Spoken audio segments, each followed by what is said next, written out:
नमस्कार दोस्तों, मैं आपका साथी विपिन भाटी आप सभी का स्वागत करता हूं आज के अपने इस सेशन में, जो कि होने वाला है मेरे भाई आपका एडवर्ब का part two, sorry verb advance का part two. Good morning, good morning, good morning to all of you. उम्मीद करता हूं मेरे सभी दोस्त, सभी साथी एकदम बढ़िया होंगे भाई, शानदार होंगे, मस्त होंगे। कैसे हैं भाई आप सब लोग? एक बार कमेंट करके बताएंगे कि हाल चाल हैं आपके। आपसे मुलाकात हो रही है 2 दिनों बाद, है ना? 2 दिनों बाद आपसे मुलाकात हो रही है जी। आज के सेशन में हम वर्ब एडवांस की बहुत इंपॉर्टेंट चीजें पढ़ने वाले हैं, क्योंकि कल का सेशन जो था, पहला सेशन, वो समझने का था। आज का भी सेशन बहुत ज्यादा समझने का होगा, और प्रीवियस ईयर क्वेश्चन कैसे पूछे जाते हैं वो कुछ हम आज पढ़ेंगे, और बाकी कल हम वर्ब एडवांस को कंप्लीट कर लेंगे। ओके जी, बहुत बढ़िया, बिंदास हो, शानदार हो, बस यही चाहिए। ठीक है, ओके, ठीक है भाई। मैंने आपको एक चार्ट बताया था, वर्ब का चार्ट। वर्ब का चार्ट ये सबसे मतलब बहुत इंपॉर्टेंट चार्ट है आपकी अंडरस्टैंडिंग को बनाने के लिए। ये चार्ट आप जरूर बनाना, है ना? इसको जरूर दिन में एक बार, जैसे हम सुबह उठ के माँ सरस्वती को देखते हैं ना, निहारते हैं, एक बार उनसे प्रणाम करते हैं, ऐसे ही आपको इंग्लिश में इसको देख के निहार के प्रणाम करना है।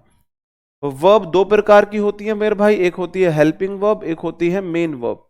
हेल्पिंग वर्ब काउंटिंग में 16 होती है, 3 होती है प्राइमरी, बी फॉर्म होती है is am are, was were और has have, has been, being. फिर दूसरी होती है हमारी डू फॉर्म, जिसमें आता है डू डज दिस। तीसरी होती है हैव फॉर्म, जिसमें आता है has have had.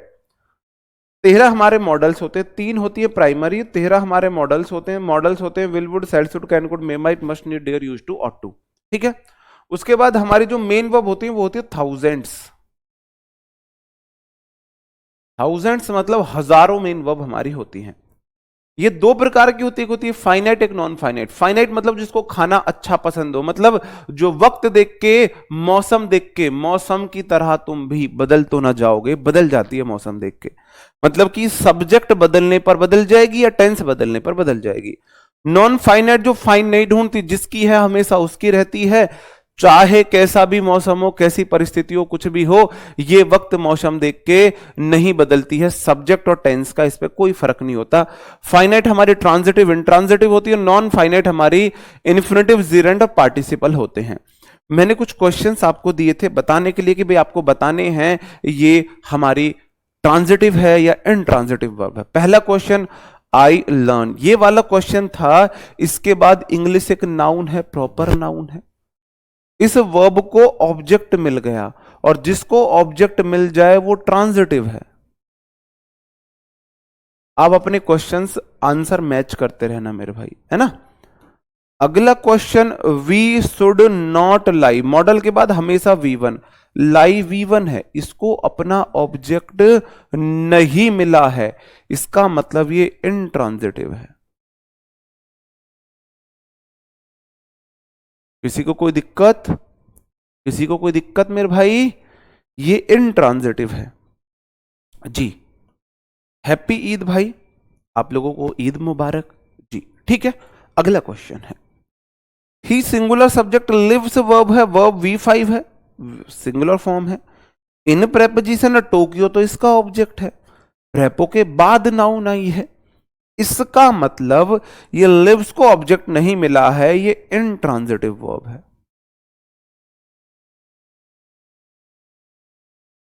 Intransitive verb है। बात समझन में आ रही है मेरे भाई? समझ रहे हो कि नहीं समझ रहे हो? समझ रहे हो जो मैं समझाना चाह रहा हूं? बताओ, समझ रहे हो? इनट्रांजिटिव वर्ब है, क्यों? क्योंकि इसको ऑब्जेक्ट नहीं मिला। अगला क्वेश्चन, टॉक्ड वर्ब है, टू प्रेपो है, इसको अपना ऑब्जेक्ट नहीं मिला, इसका मतलब ये इनट्रांजिटिव वर्ब है। ठीक है, एट, एट के बाद कैरेट्स तो नाउन है, इसका मतलब इसको ऑब्जेक्ट मिला, इसका मतलब ये ट्रांजिटिव वर्ब है। ट्रांजिटिव वर्ब है। ही पुश्ड वर्ब है, मी तो ऑब्जेक्टिव केस है, नाउन या प्रोनाउन ऑब्जेक्ट होते हैं। वर्ब के बाद प्रोनाउन का ऑब्जेक्टिव केस आया, मतलब ये ऑब्जेक्ट है, इसका मतलब ये वर्ब भी ट्रांजिटिव वर्ब है। समझ रहे हो? ये बात समझन में आई मेरे भाई? समझे कि नहीं समझे? बताओ, समझे कि नहीं समझे? बताओ, क्लियर है? वर्ब को अपना, अगर वर्ब का खुद का ऑब्जेक्ट है तो ट्रांजिटिव है, उसने अपने एक्शन ट्रांसफर कर दिया, उसका खुद का ऑब्जेक्ट नहीं है तो इंट्रांजिटिव वर्ब है, इसका मतलब उसने अपना एक्शन नहीं किया है, उसने अपना एक्शन नहीं किया है। अब ये ऐसा मैंने क्यों बताया, आपको मैंने इसलिए बताया है, याद करो मैंने आपको प्रोनाउन में रिफ्लेक्सिव केस पढ़ाया होगा, equity, avail, reconcile, resign, introduce,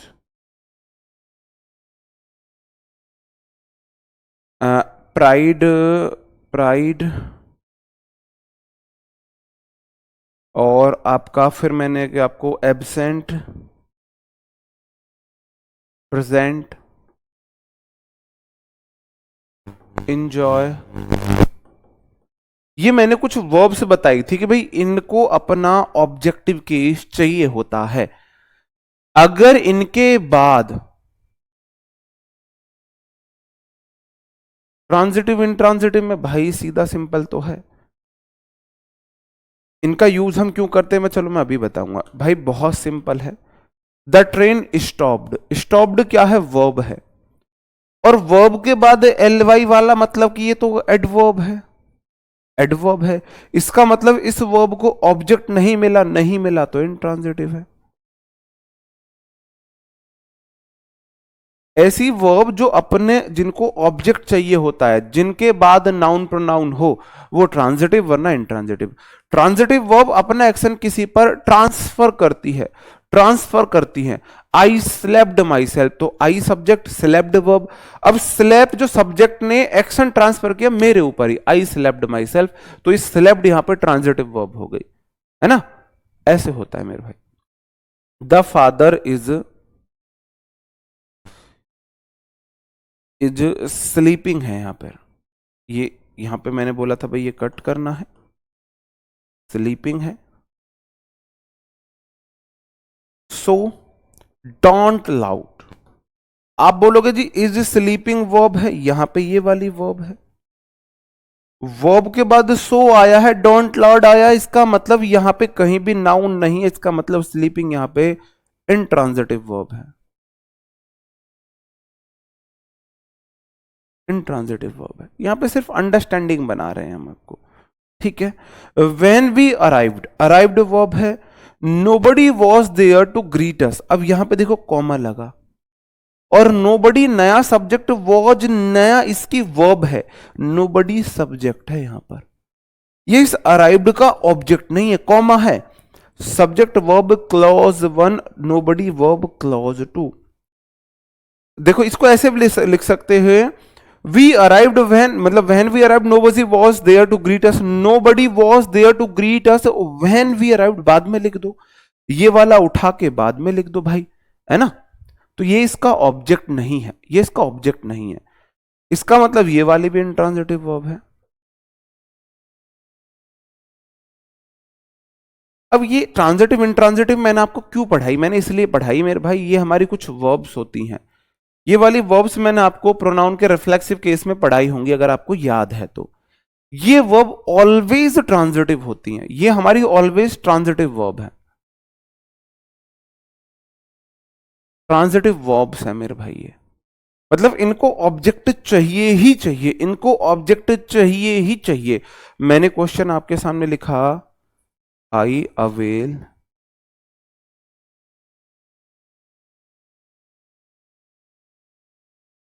of the opportunity. आपको पता है ये क्वेश्चन पूछा गया है, प्रीवियस ईयर में पूछा गया क्वेश्चन है ये, ठीक है? आपको बताना है इसमें कहां पे एरर है। सी enjoyed द पार्टी, और तीसरा सी enjoyed the party very much, और तीसरा मैंने लिखा सी enjoyed in the party very much. मैं पुरानी पढ़ाई हुई चीजों को रिलेट करने की कोशिश कर रहा हूं, बस रिलेट करने की कोशिश कर रहा हूं भाई। ये ऑलवेज ट्रांजिटिव वर्ब होती हैं, इनको ऑब्जेक्ट चाहिए होता है, इनको हमेशा चाहिए ऑब्जेक्ट, चाहिए ही चाहिए। अगर नहीं दिया है तो मेरे भाई इनको रिफ्लेक्सिव केस चाहिए होता है।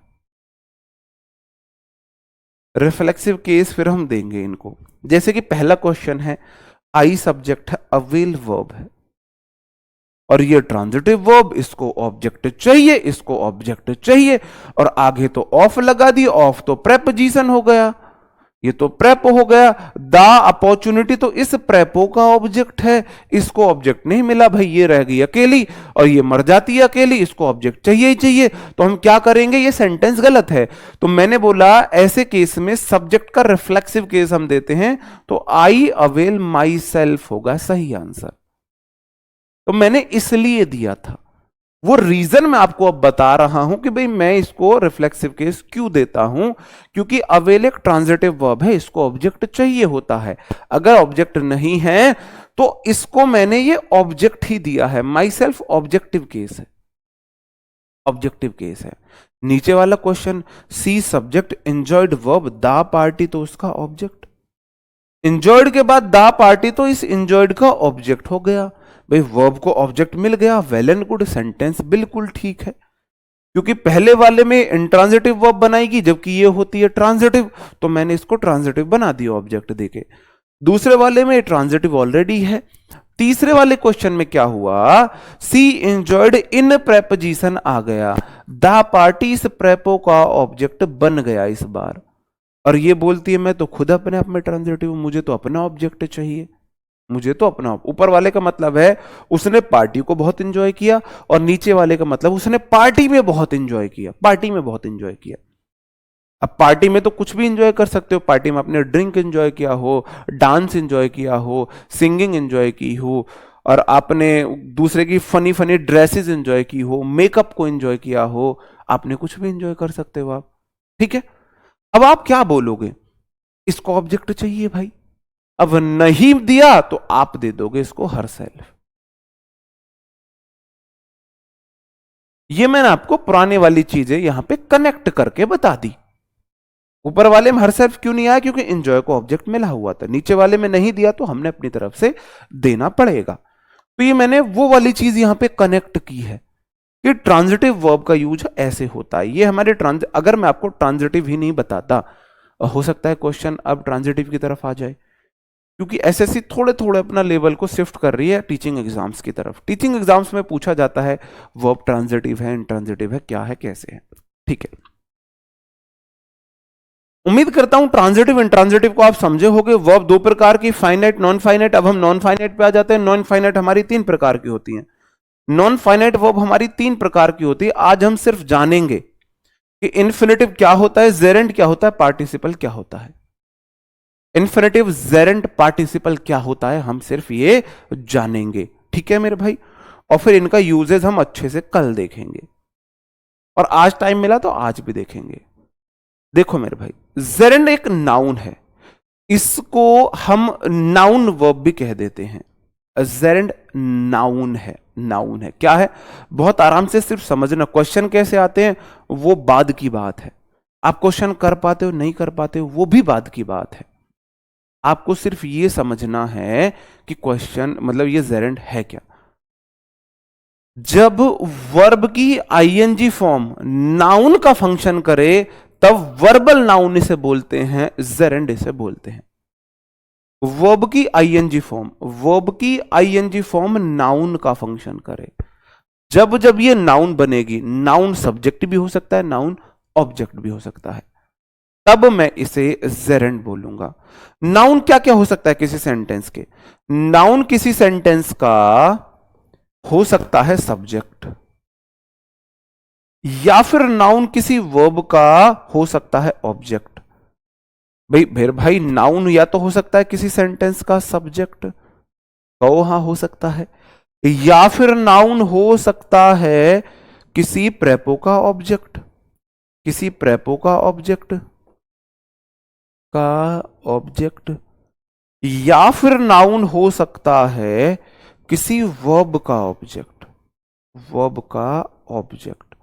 आप बोलोगे सर जी कैसे, हम समझे नहीं, अभी समझाता हूं, अभी समझाता हूं। मैंने बोला बात को बहुत प्यार से समझना। देखो मैंने बोला स्विमिंग,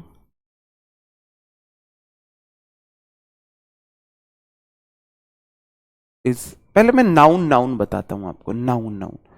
मैंने बोला सचिन प्ले फुटबॉल। मैंने बोला ये किसी प्रेपो का ऑब्जेक्ट हो सकता है, किसी प्रेपो का ऑब्जेक्ट हो सकता है। सी लाफ्ड एट सचिन। और तीसरी बात मैं अपनी प्रूफ कर रहा हूं, किसी वर्ब का ऑब्जेक्ट, सी हेल्प्ड सचिन। अभी तो मैंने नाउन से प्रूफ की है, अभी फिर मैं इसी बात को आपकी वर्ब की फोर्थ फॉर्म से प्रूफ करूंगा, फोर्थ फॉर्म से।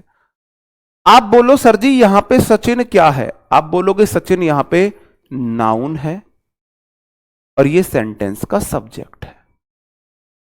कहो हां, इस बात से एग्री करोगे, इस बात से एग्री करोगे कि नहीं करोगे? अगला question, see subject laughed verb की सेकंड फॉर्म एट तो प्रेपो है, और प्रेपो के बाद तो नाउन उसका ऑब्जेक्ट होता है, इसका मतलब यहां पे सचिन प्रेपो का ऑब्जेक्ट है। कहो हां जी।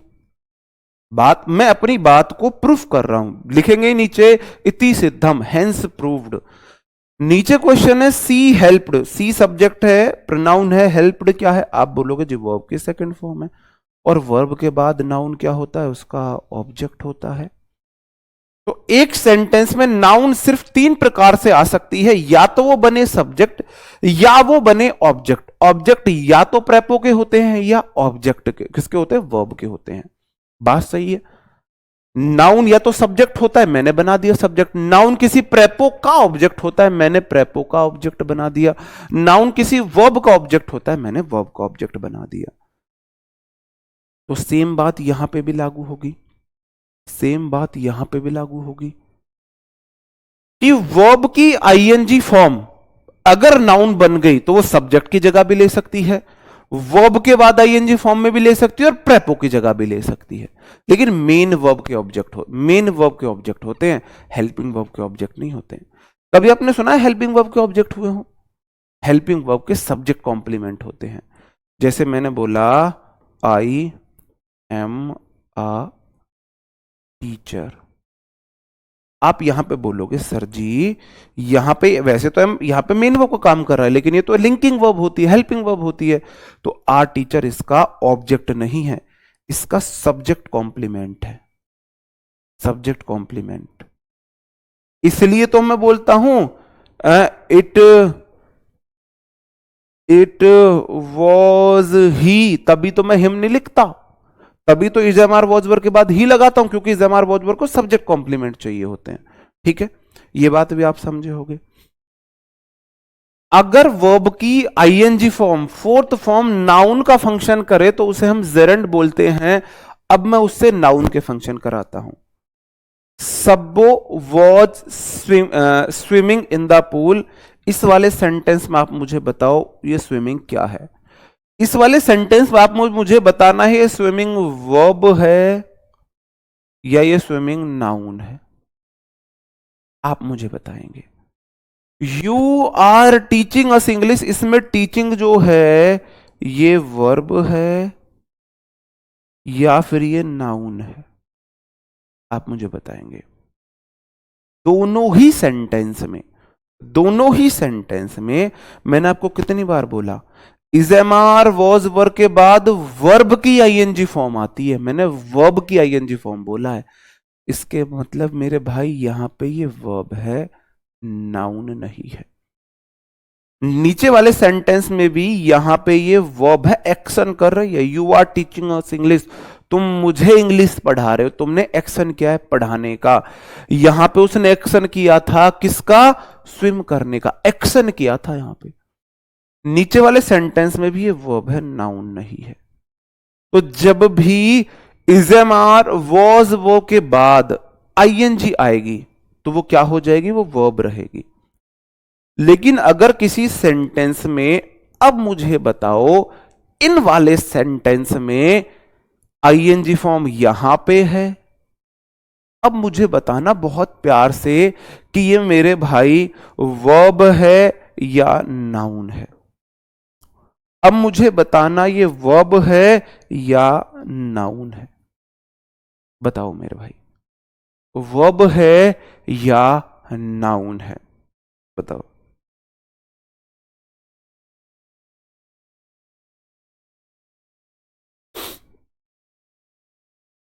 एक क्वेश्चन में और लिख रहा हूं, I am afraid of speaking in front of my teacher.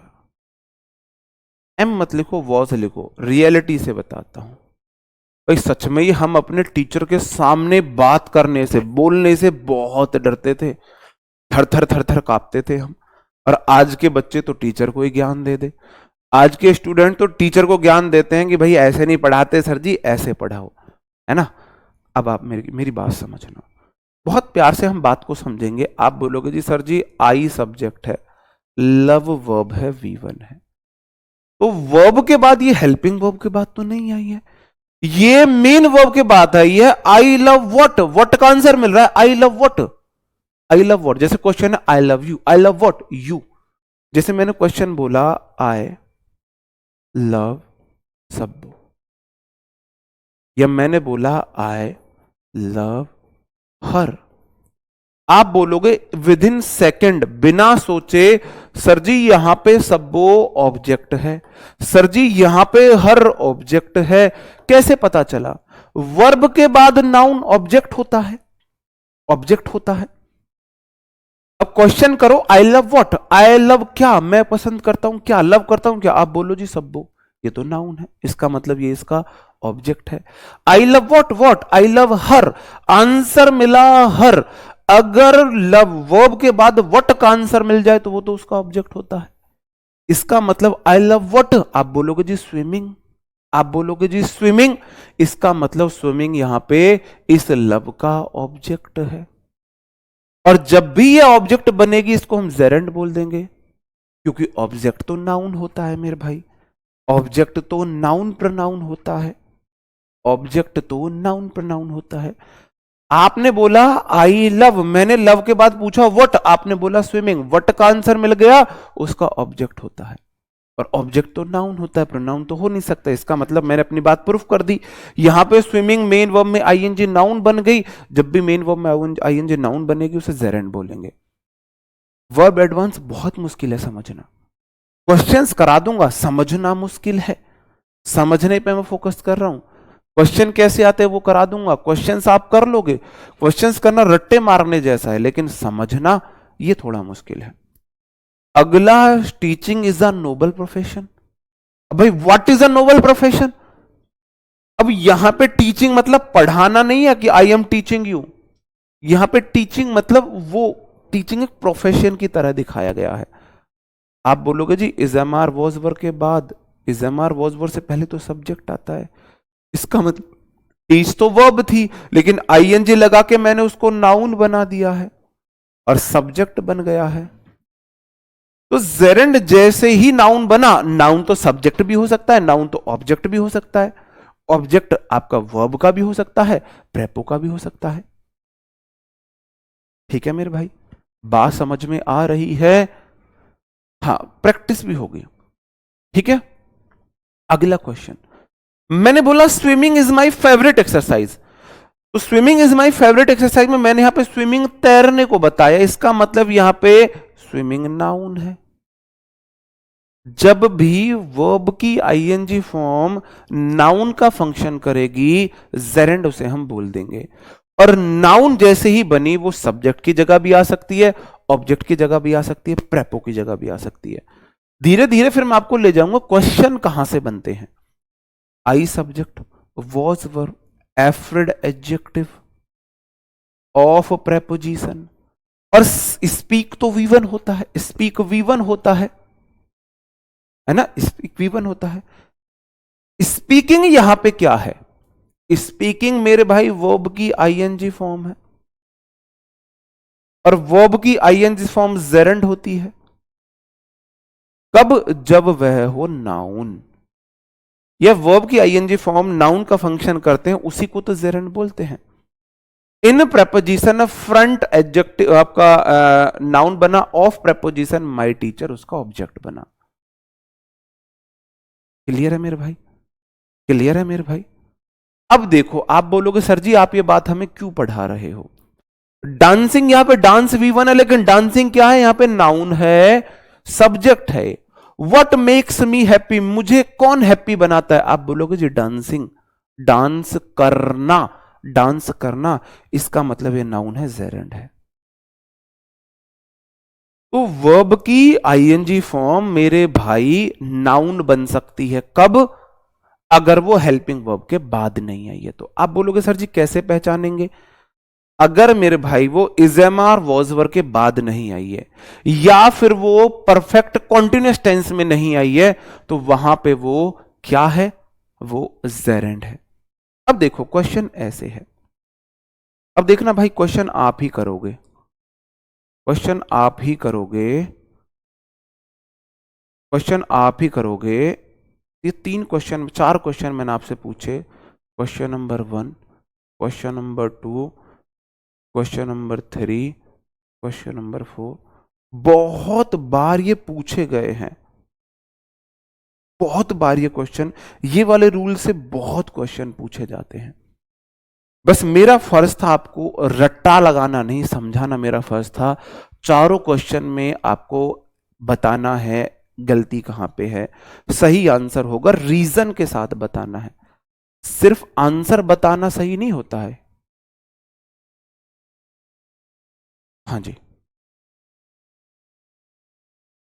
आपको रीजन पीछे का बताना है कि सर जी ऐसा इसलिए हुआ था।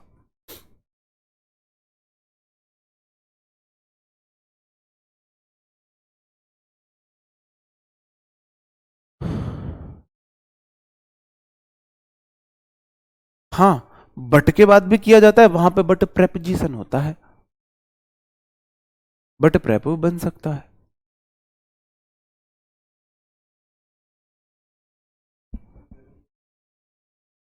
ठीक, देखो पहला क्वेश्चन बहुत शानदार, बहुत शानदार।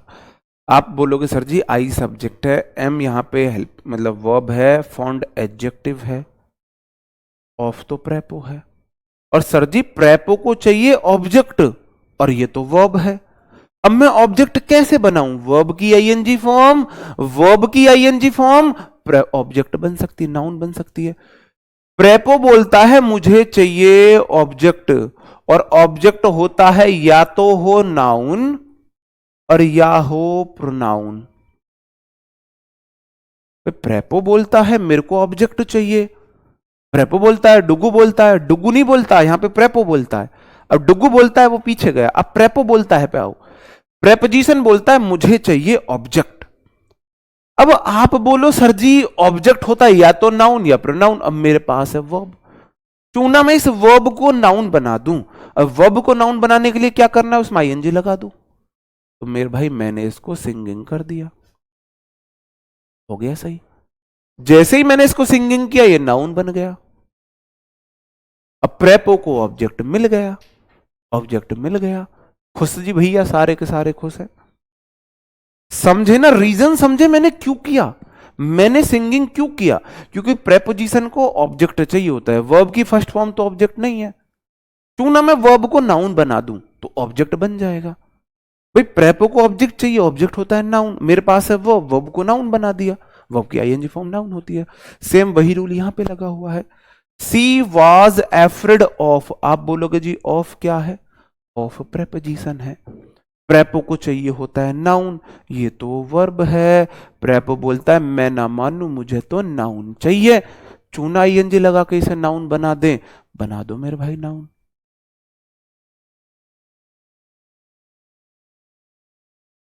इसलिए मैं आपको जेरेंड सिखा रहा था कि वर्ब की आईएनजी फॉर्म नाउन बन जाती है, उसे जेरेंड बोलते हैं। यहां पे जेरेंड है, जेरेंड है, नाउन बन गई है अब ये। और जेरेंड कहां कहां आ सकता है, सब्जेक्ट के रूप में आ सकता है, वर्ब के ऑब्जेक्ट के रूप में आ सकता है, प्रेपो के ऑब्जेक्ट के रूप में आ सकता है। अगला क्वेश्चन दे दो। Rohit was very happy after, after मेरे भाई या तो होता है कंजंक्शन, कंजंक्शन, या होता है प्रेपोजिशन। कंजंक्शन होगा तो दो क्लॉज को जोड़ेगा। किसको जोड़ेगा, दो क्लॉज को जोड़ेगा। कंजंक्शन जोड़ता है दो clause one plus clause two को। कैसे पता चले कंजंक्शन है प्रेपोजिशन है, ये वाली बात आप कंजंक्शन में बहुत अच्छे से समझोगे। अभी के लिए थोड़ा सा आप समझने की कोशिश करें। अगर कंजंक्शन होता तो दो क्लॉज को जोड़ता। आप बोलोगे रोहित सब्जेक्ट वॉज वर्ब, यहां पे वर्ब है, ये सब्जेक्ट है, ये तो क्लॉज वन हो गई। Very happy after joining my company, sentence में कोई और वर्ब नहीं है। इसका मतलब Rohit subject was verb, very happy क्या है, उसका सब्जेक्ट कॉम्प्लीमेंट है, आफ्टर प्रेपोजिशन है, ज्वाइन वर्ब है, और माई कंपनी उसका ऑब्जेक्ट है। और आप बोलोगे जी प्रेपो के बाद ऑब्जेक्ट आता है, ऑब्जेक्ट आता है, यहां पे ये कंजंक्शन नहीं है, यहां पे ये प्रेपो का फंक्शन कर रहा है, क्योंकि ये दो क्लॉज को नहीं जोड़ रहा, दो सब्जेक्ट वर्ब पेयर नहीं है। इसका मतलब ये प्रेपो है, प्रेपो है तो इसको नाउन चाहिए, तो ज्वाइनिंग आएगा। एक वर्ब के दो क्या हो सकते हैं, दो ऑब्जेक्ट भी हो सकते हैं, ठीक है। हाउ अबाउट, अबाउट क्या है मेरे भाई, अबाउट तो प्रेपोजिशन है, अबाउट तो प्रेपोजिशन है। और आपको पता है प्रेपो के बाद प्रेपो को तो ऑब्जेक्ट चाहिए भाई, वर्ब दे रखी है, ऑब्जेक्ट बना दो। How about going to cinema, cinema चलना कैसा रहेगा, सिनेमा चलना कैसा रहेगा, कैसा रहेगा सिनेमा चलना, चले भाई सिनेमा। कौन कौन चल रहा है सिनेमा मेरे साथ, बताओ कौन कौन चल रहा है, कैसा रहेगा सिनेमा चले, बताओ भाई। इस तरीके से पूछना है, ये इसका हिंदी मीनिंग है, ये इसका हिंदी मीनिंग है। क्लियर है, बात समझे, समझे कि नहीं समझे, है ना। कुछ तुम समझे कुछ हम समझे, धीरे धीरे समझेंगे, ठीक है, ओके। तो ये मेरा लॉजिक था आपको समझाना कि भाई प्रेपोजिशन कैसे यूज होती है, वर्ब में आईएनजी जेरेंड कैसे यूज होता है, ठीक है। हाँ जी, ठीक है, हाँ जी, ओके। सिलेक्शन के बाद सिनेमा चलते हैं आपके साथ, सिलेक्शन लेके आओ, सिलेक्शन दिखाओ, फिर सिनेमा चलते हैं, ठीक है। See singular subject is fond of dancing, यहां पे जो ऑफ है ना, इसको ऑब्जेक्ट मिल गया, तो इसका मतलब डांस में आईएनजी लगा के आपने उसे नाउन बना दिया है, नाउन बना है। Meenakshi prefers running in the park, आप मुझे इसमें बताइए एक एक वर्ड की पार्ट्स ऑफ स्पीच, एक एक वर्ड की पार्ट्स ऑफ स्पीच। जी, हाँ जी, क्या बात बोली आपने। एक बोल रहा है सर हमारे लिए तो आपकी क्लास ही सिनेमा है। एक बोला है सर आप हमें इंग्लिश सिखा दो, हम तो यहीं सिनेमा देख लेंगे। एक कह रहा है सर हमें सिनेमा नहीं RW आना पसंद है। आप मुझे बताओ, एक एक वर्ड की आपको मेरे को पार्ट्स ऑफ स्पीच बतानी है। यहां पे मीनाक्षी क्या है ना, क्या ना, बंद, दिल के दरवाजे नहीं खोलने, दिमाग के बंद दरवाजे खोलो, दिमाग के बंद दरवाजे खोलो। आपको इस वर्ड के बारे में बताना है, इस वर्ड के बारे में बताना है, इस वर्ड के बारे में बताना है, इस वर्ड के बारे में बताना है, इस वर्ड के बारे में बताना है, इस वर्ड के बारे में बताना है।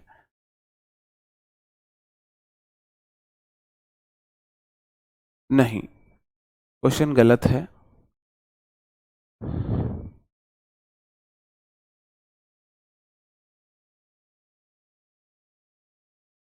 बहुत बढ़िया।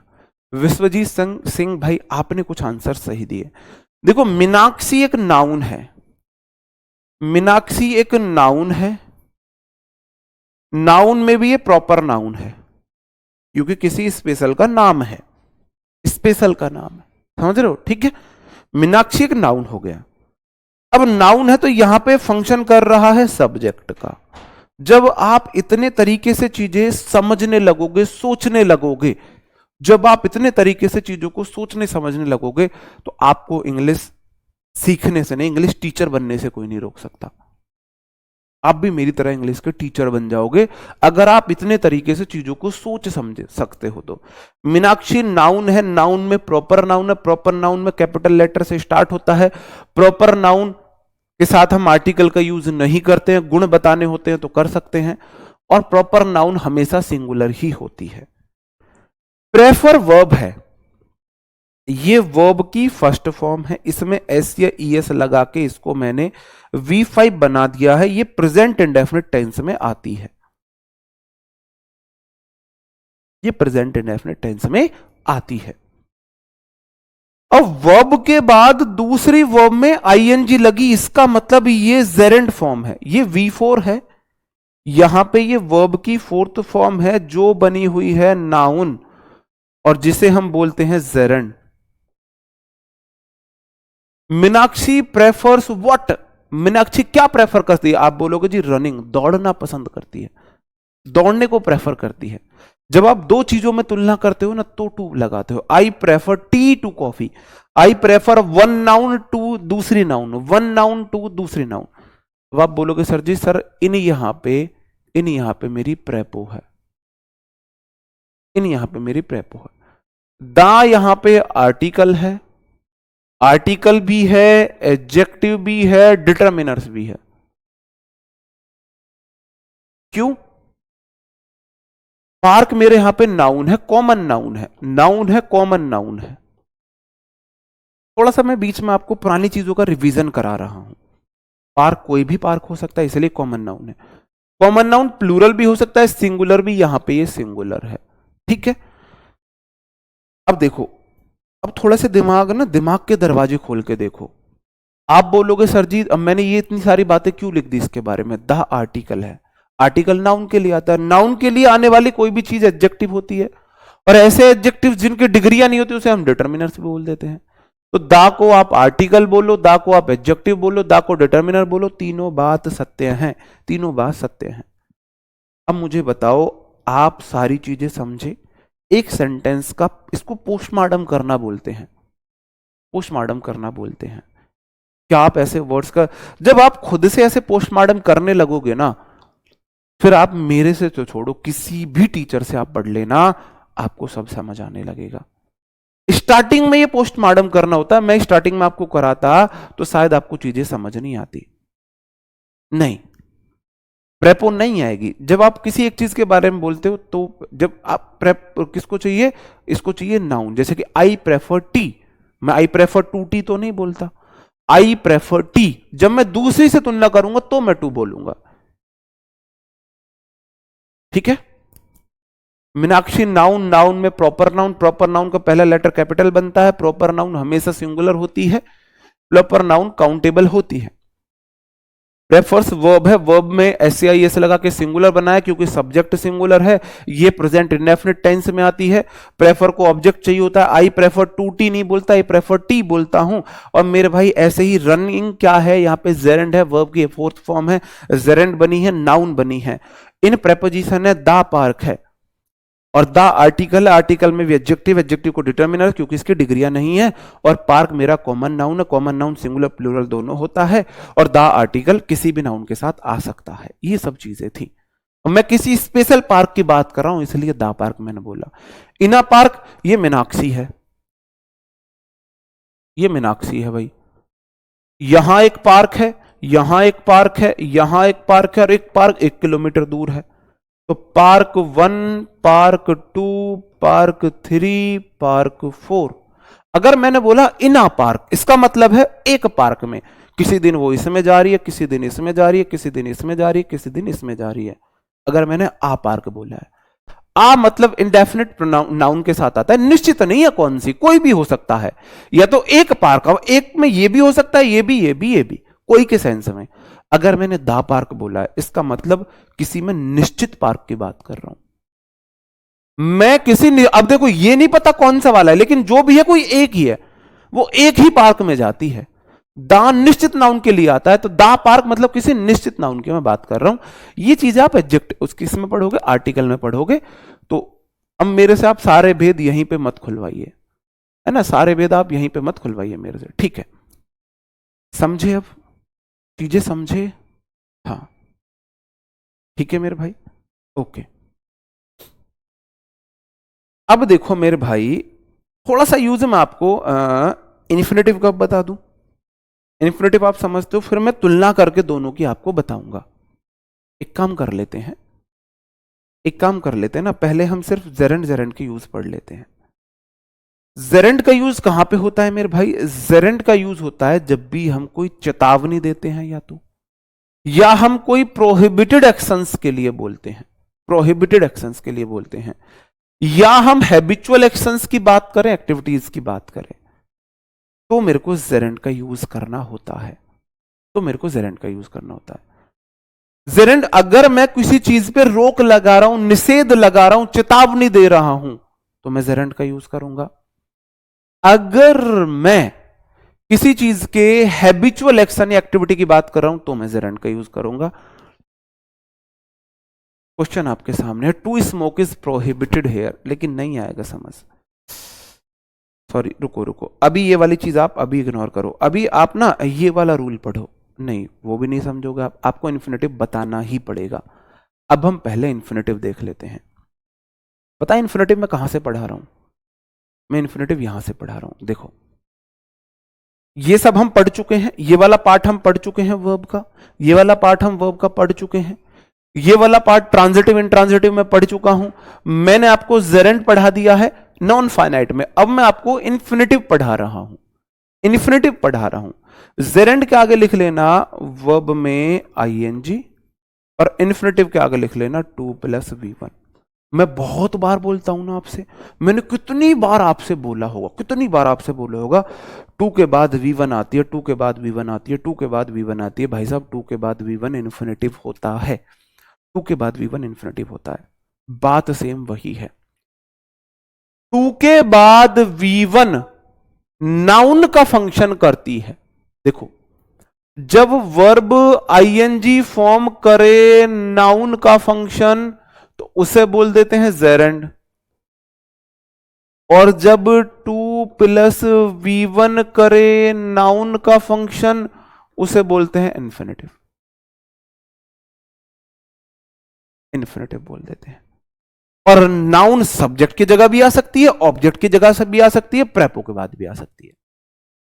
क्वेश्चन है, आई सब्जेक्ट यूज्ड टू के बाद स्लीप आया है, स्लीप तो V1 है। आई यूज्ड टू व्हाट, आप बोलोगे जी स्लीप, तो 2 के बाद यहां पे यूज्ड, आई यूज्ड, मैं क्या पसंद करता था, मेरे को क्या आदत थी। यूज्ड टू आपकी पास्ट की हैबिट को बताता है, मेरे को कौन सी हैबिट थी, आप बोलोगे जी सोने की। इन प्रेपोजिशन द डार्कनेस उसका ऑब्जेक्ट है, तो यहां पे इस यूज्ड की 2 + V1, यहां पे ये इसका ऑब्जेक्ट है। I used to sleep, to sleep, ये इतना आसानी से आपको समझ में नहीं आएगा, आपको समझना भी नहीं है। इससे समझने ना समझने से बहुत बड़ा अंतर नहीं लगता है, आपको सिर्फ इतना पता होना चाहिए 2 + V1 इन्फिनेटिव का काम करता है। 2 + V1 को मैं इन्फिनेटिव बोलता हूं। आप बोलोगे सर जी यहां पे टू रन मेरा सब्जेक्ट है, इन प्रेपोजिशन ओलंपिक्स उसका ऑब्जेक्ट है, you have to wear track shoes. यहां पे टू रन क्या है, टू रन यहां पे इन्फिनेटिव है। टू रन यहां पे क्या है मेरे भाई, टू रन यहां पे इन्फिनेटिव है। कल आपका वर्ब खत्म हो जाएगा, मैंने आपको बोला था वर्ब 6 पार्ट लगते हैं, 7 पार्ट लगते हैं, लेकिन मैंने आपको वर्ब एडवांस बहुत सारा पढ़ा दिया था, किसमें, टेंस में ही। तो आपकी कल वर्ब एडवांस की लास्ट क्लास होगी। मैंने हैज हैव हैड की एक वर्ब क्लास अलग लगा दी थी, है ना? ठीक है। To err is human, to err मतलब गलती करना। भाई साहब जो गलती कर रहा है समझ लो वो मानव है। अगर आप गलती नहीं कर रहे हो आप देव पुरुष बन चुके हो। देव पुरुष नहीं, आप बन चुके हो, देवी बन चुके हो। तो इसलिए इंसान वो जो किसी को गलतियों के साथ स्वीकार करे। अगर आप किसी परफेक्ट की तलाश में हो, आप अपना जीवन, टाइम, एफर्ट सब वेस्ट कर रहे हो। दुनिया में कोई परफेक्ट नहीं है। अगर आप किसी को किसी की गलतियों की वजह से अपनी लाइफ से निकाल रहे हो, दुखी हो, तो भी आप गलत हो। कोई इंसान बार बार एक ही गलती कर रहा है तो वो गलत है। कोई गलती उसने पहली बार की तो वो गलत नहीं है, उसको माफ करो। ये कुछ गलतियां ऐसी होती हैं जिनको माफ नहीं किया जा सकता, उन गलतियों की बात मैं नहीं कर रहा हूं। टू अर इज ह्यूमन एक प्रोवर्ब है, कहावत है। गलती करना मानवीय गुण है। मेरे भाई यहां पे अर V1 है, इससे ही एरर बना। गलती करना एरर इसी से बना है। यहां पे एरर मतलब गलती करना है, ये वर्ब है, तो वर्ब है यहां पे। तो 2+V1 मेरे भाई यहां पे क्या है? इन्फिनेटिव सब्जेक्ट के रूप में है। यहां पे इस सब्जेक्ट के रूप में मानवीय गुण क्या है? ह्यूमन मतलब यहां पे मानवीय गुण है ना? अब मैं आपसे एक क्वेश्चन पूछूं, टू वियर, ये चूड़ीदार, चूड़ीदार उसको क्या बोलते हैं? या और मैं क्या बोलूं? To wear, to wear sweater in summer is very irritating. To wear sweater in summer is very irritating. गर्मियों में स्वेटर पहनना बहुत इरिटेटिंग होता है। तो मेरे भाई या चूड़ीदार सलवार जिसको बोलते हैं, तो टू वियर यहां पे सब्जेक्ट बना है, सब्जेक्ट बना है ना? तो मेरे भाई ऐसे ही आप समझो, बस आपको यहां इस पे मैं खुद बोल रहा हूं ना, क्योंकि जरूरत ही नहीं है बहुत ज्यादा समझने की। आपको सिर्फ इतना समझना है। आप इतना तो समझ गए, टू के बाद वर्ब की फर्स्ट फॉर्म आती है और 2+V1 को इन्फिनेटिव बोलते हैं। इतना तो आपको पहले से ही पता है। इतना तो आपको पता है टू के बाद वर्ब की फर्स्ट फॉर्म आती है। बस मैंने इसे नाम दे दिया है आज कि टू के बाद वर्ब की फर्स्ट फॉर्म को हम इन्फिनेटिव बोलते हैं। बस मैंने एक नाम ही तो दिया है, उससे अलग तो मैंने कुछ किया नहीं है मेरे भाई। उससे अलग तो मैंने कुछ किया नहीं है ना? उससे अलग तो मैंने कुछ नहीं किया भाई। मैंने सिर्फ एक नाम दे दिया है इसको। मैंने आपको जेरेंट समझाया, भाई वो नाउन का फंक्शन करता है, वर्ब की आईएनजी फॉर्म होती है। फिर मैंने आपको इन्फिनेटिव समझाया, और इन्फिनेटिव मैंने क्या समझाया? आपको नाम दे दिया बस कि भाई टू के बाद वर्ब की फर्स्ट फॉर्म इन्फिनेटिव होता है, उसको मैंने इन्फिनेटिव नाम दे दिया, इतना आपको पता था। अब यूज हम कल पढ़ेंगे कि इन्फिनेटिव का यूज कहां पे होता है, जेरेंट का यूज कहां पे होता है। एक चीज बस हम पढ़ लेते हैं। ये वर्ब है, with a view to, addicted to, looking forward to, given to, prone to, taken to, in addition to. ये इन एडिशन टू है, in addition to.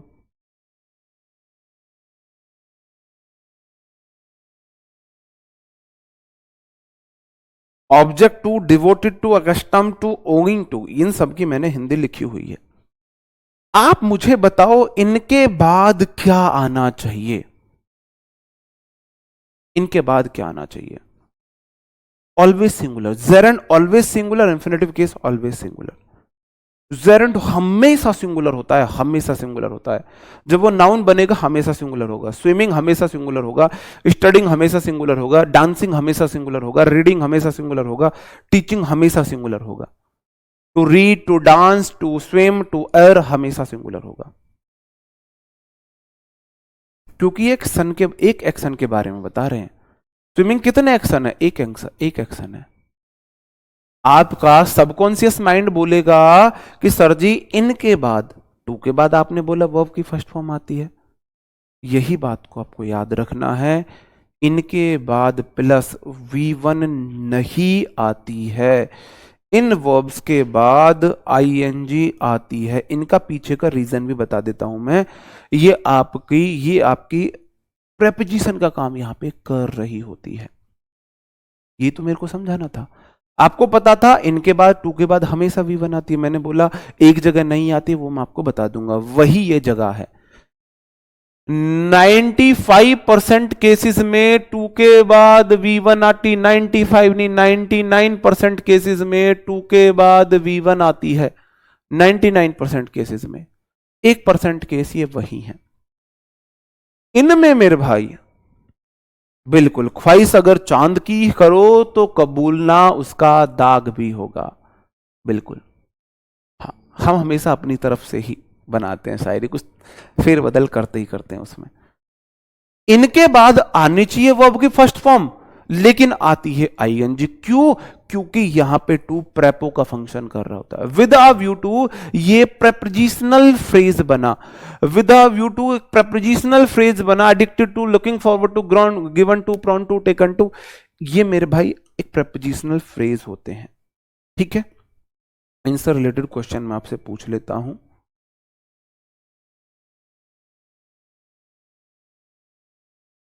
My friend is addicted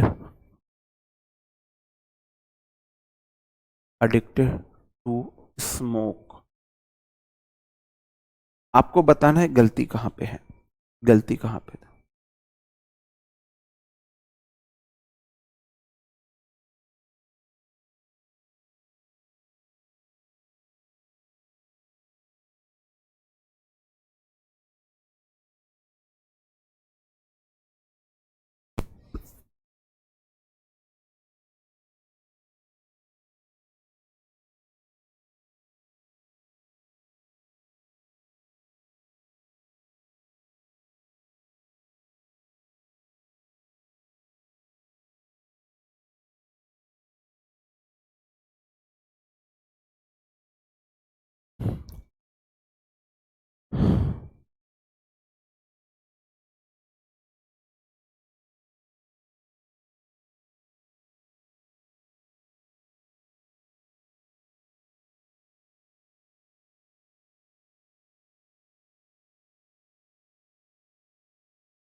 बताओ मेरे भाई।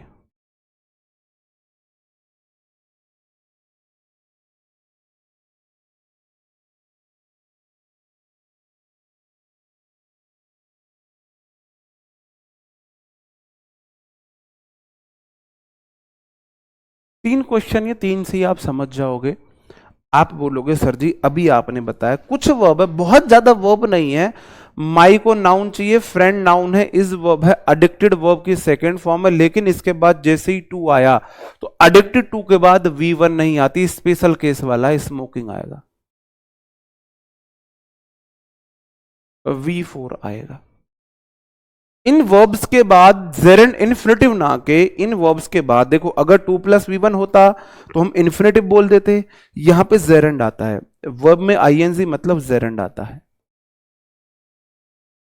जेरेंड आता है, इन्फिनेटिव नहीं आता है। अगला क्वेश्चन बोला द पुलिस ऑब्जेक्ट टू, आप बोलोगे जी ऑब्जेक्ट टू के बाद वर्ब में आईएनजी आती है, ड्राइविंग आएगा। और my mom is accustomed to के बाद वर्ब में आईएनजी आती है, गोइंग आएगा। तो ये ही वर्ब है, ऐसा नहीं है, बहुत सारी वर्ब है।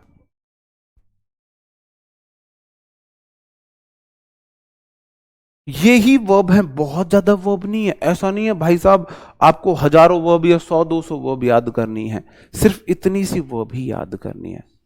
हाँ, अभी तो आप बोल रहे थे टू के बाद V1 आती है, लेकिन साथ के साथ मैंने कई बार बोला कि कुछ एक केस होता है जिसमें टू के बाद आईएनजी भी आती है। ये वही केस है, ये वही केस है। अगर विदा व्यू टू हो, एडिक्टेड टू हो, लुकिंग फॉरवर्ड टू हो, लुक फॉरवर्ड टू हो, गिवन टू हो, प्रॉन टू हो, taken to, in addition to, object to, devoted to, custom to, own to, ये वाले हो, इनके बाद वर्ब में आईएनजी आती है। और एक और होता है वर्ब प्लस यूज टू, उसे हम कल पढ़ेंगे। उम्मीद करता हूं मेरे भाई आपने आज ट्रांजिटिव इंट्रांजिटिव के क्वेश्चन सही किए होंगे, फिर आपने जेरेंड को भी समझा होगा, फिर आपने इन्फिनेटिव को भी समझा होगा, फिर आपने जेरेंड का मैंने आपको कुछ एक दो यूज बताए वो भी समझे होंगे। क्लास को हम कल कंटिन्यू करते हैं, और तब तक मेरे भाई पढ़ते रहे, मस्त रहे, बिंदास रहे। मिलते हैं आपसे कल, तब तक अपना ख्याल रखे भाई। Bye bye, thank you, take care, जय हिंद दोस्तों।